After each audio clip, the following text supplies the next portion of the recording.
Assalamu alaikum wa rahmatullahi wa barakatuh. Alhamdulillah, continuing our series on the different major articulators. We covered before the throat, and now we're going to cover the tongue.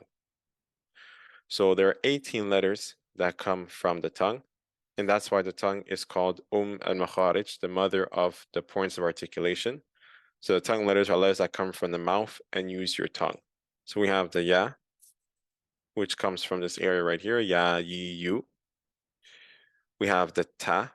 Now the ta is like the T in cat, at, comes right around here. Then we have the ta. Now the ta is a heavier form of the ta. So the ta is light, the ta is heavy.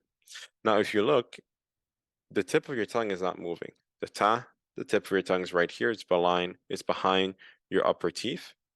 Likewise, right here, the ta, the tip of your tongue is still here. So what's making the ta heavier than the ta is not the tip of the tongue, but rather it's what's going on in the back of the mouth here. Here, the tongue is going down, but here, the tongue is up, and it's creating this type of crevice here, and that's why the ta becomes heavy. So ta, ta, ta, ta. The tip of your tongue should not be moving drastically, but you should feel that the back of your tongue is going up, thus causing this viralization. Then we have the sa. The sa is like the th in think, sa, sa, sa. So the tip of your tongue needs to be coming out a bit between your upper teeth and your lower teeth. It's pretty much identical to the th in think, the, thu. Then we have the jim. The jim is very simple, ja, ji, ju. Then we have the dal. The dal is like the d in do. It's very simple. Then we have the zal. We have the zal. Now the zal is sort of similar to the th in that, za, the, thu, the, thu. So it's different than the tha. The tha, there's more air coming. Tha, si, thu. While the za, there's more of a raspy zap to it, if you will. Za, the, thu.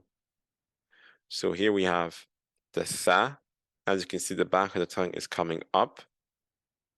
Tha, and there's more air.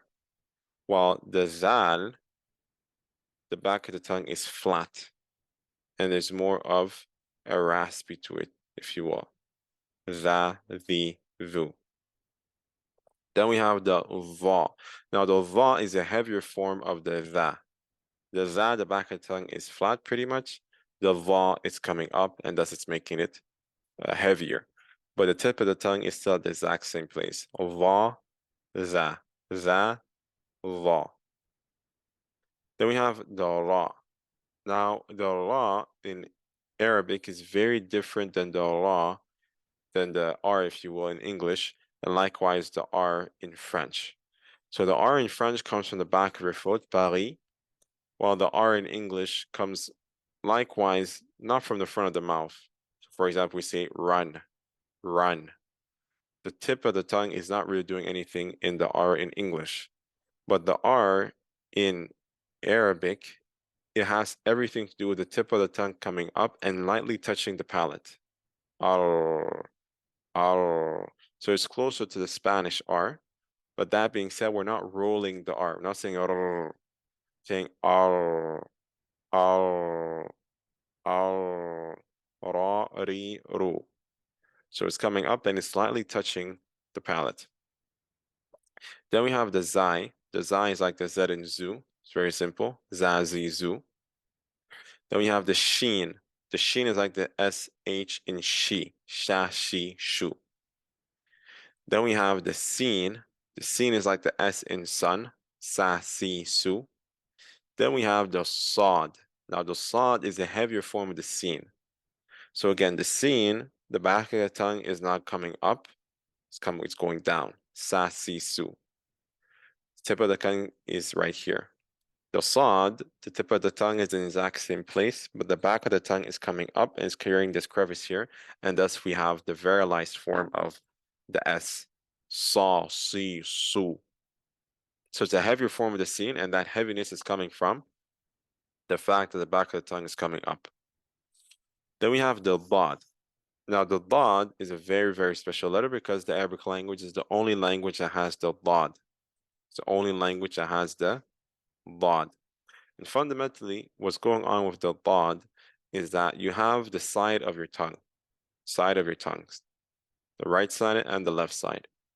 These two sides, when you're saying the bod, what's happening is that they're going up towards the upper palate and they're pushing against your side teeth. They're pushing against your side teeth. So the tip of your tongue, or the sides of your tongue, sorry, are pushing against your upper teeth. And when that happens, it creates this type of bubble of air, if you will. And when you release it, you get the bod.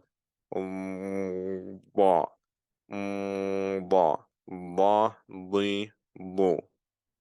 So it's somewhat like the TH in this, but it's a lot heavier. So it's not the best example. There's really no equivalent to it in any language. Ba, ba, ba. So you should feel as if your mouth is expanding. And when you release that air, you get the bod sound. Then we have the qaf. The qaf is a stronger form of the kaf, of the k, sorry, in English. So ka, ki, ku becomes qa, qa, qa, qi, qu. So it's coming from the back of your mouth right here. It's not coming from your throat. It's not coming from your throat. It's coming from the back of your mouth. And the back of your tongue is coming up against the back of your, tongue is coming up and it's pushing against the back of your mouth. And it's creating this tough qa sound. Qa, qi, qu. Now its cousin is the kaf, and the kaf is like the K in English, like the K in book, ka, ki, ku. Then we have the lam. Now the lam is like the L in love, la, li, lu. And that is the end of the 18 different tongue letters. So they're quite a bit, but once you get them down, inshallah, the rest is a lot easier. So usually people have difficulty with the throat letters and with the tongue letters, some of the tongue letters. The nose letters, quote unquote, and the lip letters are found in other languages, of them being English, so that should not be a problem. And the Joph letters also are found in English, so that should not be a problem either.